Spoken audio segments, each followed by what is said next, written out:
To draw a circle, go to Sketch and then select Circle. Select a point on the grid for the center of the circle and then move your pointer to position the circumference.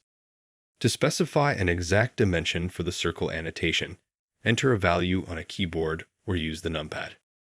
Then, click to finalize the diameter endpoint. To finish, select Exit Sketching.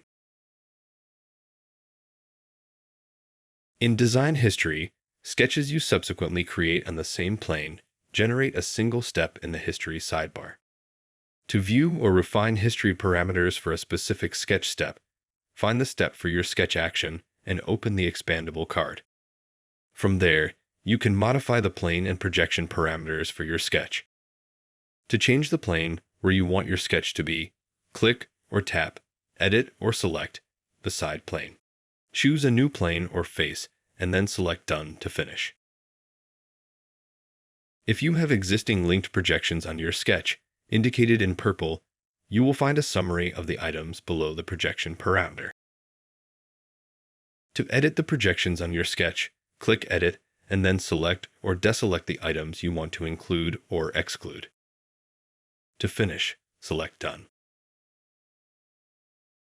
To learn more about projections and the Project tool, visit our Project video.